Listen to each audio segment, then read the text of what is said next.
Hi everybody, I welcome you all to the next lecture and topic of English grammar, that is use and removal of to. As you can see, there are two topics, use of to and removal of to. તો આપણે બે પાર્ટમાં આ સેશનને divide કરશું. સૌથી પહેલા આપણે સેન્ટેન્સની અંદર જે TOO હશે એને રિમૂવ કરતા શીખશું અને સેકન્ડ સેશનની અંદર આપણે ટુ ને કેવી રીતના એડ કરવું જોઈએ એ શીખવાનું રહેશે. Fine, let us move ahead.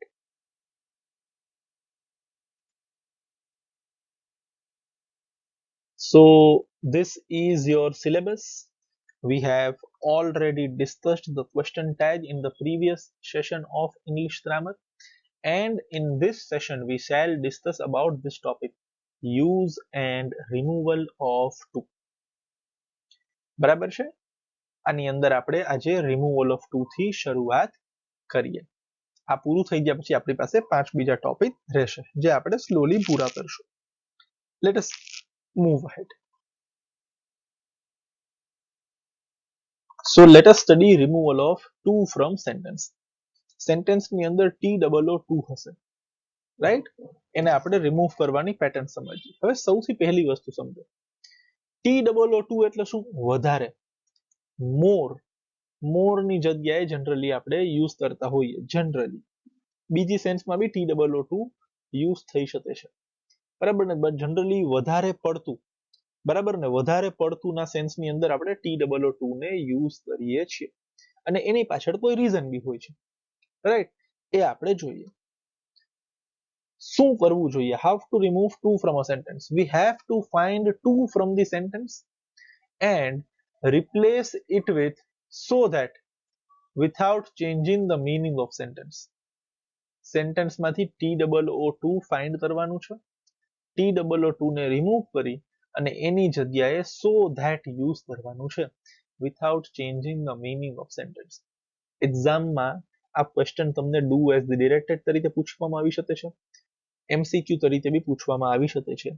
તો એક જ વસ્તુ મગજમાં રાખવાની છે કે જ્યારે બી તમે TOO સેન્ટેન્સમાંથી રિમૂવ કરશો તો સામે so that એડ થશે અને જ્યારે બી તમે આ કન્વર્ઝન કે ચેન્જ લઈ આવશો ત્યારે તમારા સેન્ટેન્સનો મીનિંગ બદલવો જોઈએ નહીં. કોઈ પણ રીતે તમારા સેન્ટેન્સનો મીનિંગ ચેન્જ ન થવો જોઈએ, right? Let S C the general format of question and answer. Question and answer કેવા હશે generally એ આપણે જોઈએ. This is how the question will look. બરાબર ને? આ એક સિમ્પલ એક્ઝામ્પલ છે. સેન્ટેન્સ નો ફર્સ્ટ પાર્ટ હશે, પછી TOO હશે, ટુ ની પાછળ કોઈ એડજેક્ટિવ કે એડવર્બ હશે અને પછી સેન્ટેન્સ નો સેકન્ડ પાર્ટ હશે.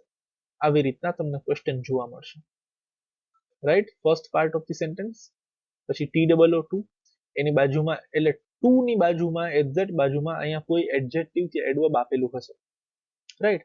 અને એની પછી રેસ્ટ ઓફ ધી સેન્ટેન્સનો સેકન્ડ પાર્ટ હશે. જનરલી આવું લાગશે. આન્સર કેવો હશે? Sentence 1 as it is, two ની જગ્યાએ સો આવી જશે અને ધેટ આવી જશે, રાઈટ? એટલે ટુ ની જગ્યાએ આપણી વાત થઈ જ છે કે ઇન્સ્ટેડ ઓફ TOO આપણે so that લખવાનું છે, રાઈટ? તો TOO ની જગ્યાએ so અને that, પણ આ એડજેક્ટિવ કે એડવર્બ છે આની વચ્ચે આવી જશે. તો so અને that બંને અલગ અલગ આવશે. so અને that ની વચ્ચે અહીંયા જે એડજેક્ટિવ કે એડવર્બ હશે એ ફિટ થઈ જશે. તો હજી સુધી તો બધું સેમ જ છે. Sentence 1 as it is, two remove કરીને so અને that અને એની વચ્ચે આવડો એડજેક્ટિવ કે એડવર્બ. હવે જે છે ને એ ખૂબ જ મહત્વનું છે, which is very much important.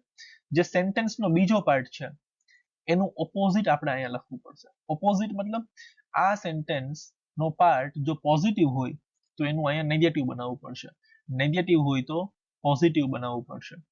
એવું કંઈ ખબર ન પડતી હોય તો ઓપોઝિટ બનાવવું પડશે, ઊંધું. અહીંયા જે કંઈ બી લખ્યું હોય એના કરતા ઓપોઝિટ મીનિંગ અહીંયા થવું જોઈએ, ત્યારે જઈને આપણો આન્સર કમ્પ્લીટ થશે, right? I shell repeat this again.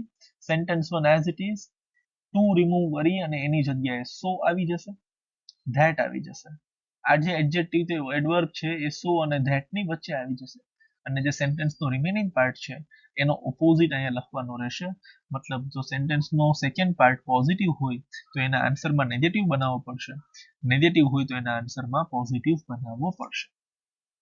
Alright, let us now C sum examples. થોડાક એક્ઝામ્પલ્સ જોઈએ અને એ એક્ઝામ્પલ્સને આપણે આ ફોર્મેટમાં ગોઠવીએ.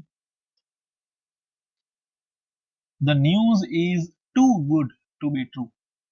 અહીંયા જો મેં પરફેક્ટલી અંડરલાઈન કર્યું છે. The news is the first part of sentence. આ TOO2 એની બાજુમાં એડજેક્ટિવ અથવા તો adverb. You can see good is an adjective. અને આ સેન્ટેન્સનો second part to be true. Right, તમે જુઓ છો ક્વેશ્ચન એક્ઝેક્ટલી આને ફોલો કરી રહ્યું છે. સેન્ટેન્સનો ફર્સ્ટ પાર્ટ TOO2 એડજેક્ટિવ ઓર એડવર્બ અને એના પછી સેન્ટેન્સનો સેકન્ડ પાર્ટ. હવે આનો આન્સર, તો આન્સરમાં સેન્ટેન્સનો first part as it is રહેશે. Right, the news is two ની જગ્યાએ શું આવી જશે? સો અને ધેટ. અને આવડો આ જે એડવર્બ છે એની વચ્ચે આવી જશે. યુ કેન સી સો અને ધેટ અને એની વચ્ચે આવી ગયું good. The news is so good that. હવે ટુ બી ટ્રુ આ સેન્ટેન્સનો સેકન્ડ પાર્ટ છે, પોઝિટિવ છે અને નેગેટિવ બનાવીએ. ટુ બી ટ્રુ ની જગ્યાએ શું આવી જશે? It can not be true. બરાબર છે, રાઈટ. આ આન્સર આવી ગયા. આપણે ફોર્મ્યુલા વાઇઝ જોયું, તે મેથડ વાઇઝ જોયું. અને આપણે નોર્મલ બુદ્ધિથી બી વિચારીએ. ફર્સ્ટ સેન્ટેન્સ જ્યારે તમે એમને વાંચો તો એનો મીનિંગ શું છે? The news is too good to be true. News એટલા બધા સારા છે, રાઈટ, કે સાચા ન હોઈ શકે. મીનિંગ એ જ થયો ને. The news is too good to be true. News એટલા બધા સારા છે કે સાચા હોઈ શકે નહીં. આજે આપણે મોઢામાંથી ગુજરાતીમાં નીકળું ત્યાં આપણે રિમૂવ ટુ કર્યું કહેવાય. The news is so good, એટલા બધા સારા છે કે સાચા હોઈ શકે નહીં. રાઈટ. હજી એક વસ્તુ તમને માર્ક કરતા શીખવાડું. TOO2 ની થોડીક વાર જ પછી TO2 નો યુઝ થયેલો હશે. જ્યારે બી તમને આવું દેખાય ને ત્યારે તમારો આન્સર બિલકુલ ઈઝી હશે, બિલકુલ ઈઝી હશે. આ નોટ કરજો. TOO2 ની પછી થોડીક વાર પછી TO હશે ત્યારે. એમ જનરલી આવું હશે. ટુ પછી એડજેક્ટિવ થી એડવર્બ ને એના પછી નાનકડો ટુ હશે. હજી આપણે એક્ઝામ્પલ જોઈએ. He speaks too fast to be understood. He speaks too fast to be understood. So he speaks is the first part of sentence. એના પછી TOO2, એના પછી adjective or adverb અને એના પછી sentence no second part. So in answer the first part will remain as it is. to ની જગ્યાએ શું આવી જશે? so અને that. to ની જગ્યાએ આવી ગયું so અને that. અને so અને that ની વચ્ચે આપણો adjective આવી ગયો which is fast. અને to be understood ની જગ્યાએ શું આવી જશે? he cannot be understood. he આપણો સબ્જેક્ટ છે, એ આપણે અહીંયા એડ કરવો પડશે. હવે આનો મીનિંગ સમજીએ. he speaks too fast to be understood. બરાબર ને? એ એટલું બધું ઝડપી બોલે છે કે ભાઈને આપણે સહેલાઈથી સમજી શકતા નથી. એવો જ મીનિંગ થયો ને ફર્સ્ટનો. he speaks too fast to be understood.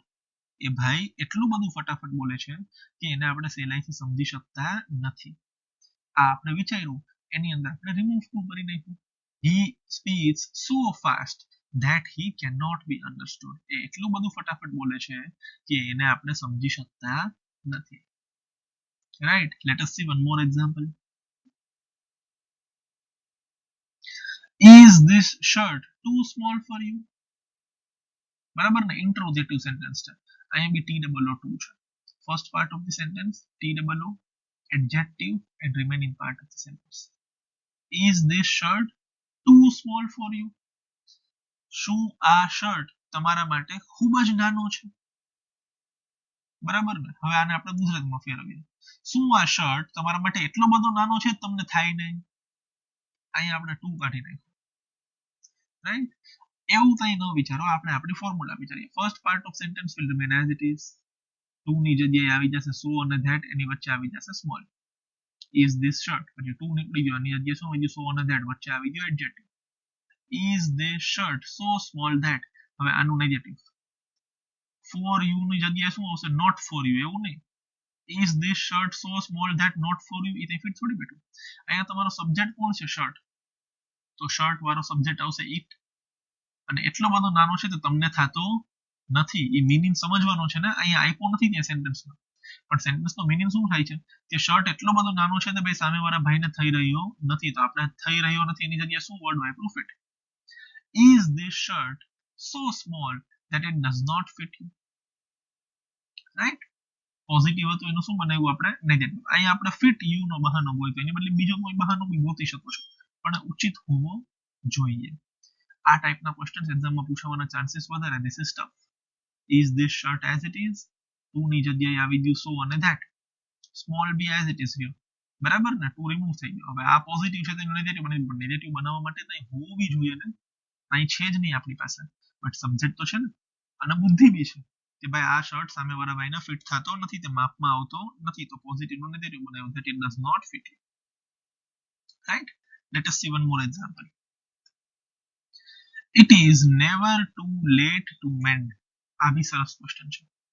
It is never too late to mend. તો it is never as it is રહેશે સેન્ટેન્સ નો ફર્સ્ટ પાર્ટ, ટુ ની જગ્યાએ આવી જશે so અને that, અને એની વચ્ચે આવી જશે late, અને to mend, બરાબર ને, to mend, this is positive, અને નેગેટિવ માં કન્વર્ટ કરીએ, but again our subject is it, તો આપણે it ને ફરી પાછો રોલમાં લઈ આવશું અને લખશું that it cannot be mended, right? So it is never as it is, to ની જગ્યાએ આવી ગયું so that, વચ્ચે આવી ગયું late, અને to mend ની જગ્યાએ આવી જશે it cannot be mended. Fine, you can generally see that અહીંયા જે છેલ્લે આપણે યુઝ કરેલું છે that is past participle form of the verb generally, right? It is a past participle form of the verb at the end. Clear? અને positive નું negative તો છે જ. ત્રણ એક્ઝામ્પલ માંથી તમે ત્રણ એક્ઝામ્પલમાં જોઈ શકો, સોરી 4 એક્ઝામ્પલ્સ માંથી તમે ત્રણમાં જોઈ શકો છો કે TOO2 ની પાછળ TO2 છે. Here also it is there, here also it is there. Whenever it is there, it is easy to solve a question, right? I hope this is very much clear to you and you don't have any doubts. End up over here, બરાબર ને. Sentence માંથી TOO2 remove કરવાની technique આપણે જોઈ લીધી છે. Next આપણે જોશું તો સેન્ટેન્સ ની અંદર TOO2 એડ કેવી રીતના કરવું, how to add TOO2 to a sentence, એ આપણે જોશું થર્સડે ને, બરાબર ને. અને પછી સન્ડે ઓર મંડે ને આપણે આની ટેસ્ટ રાખશું ડિપેન્ડિંગ અપોન તમારા બીજા ચેપ્ટર ત્યારે ફિનિશ થાય છે. Fine, we end up over here. Thank you very much. Goodbye.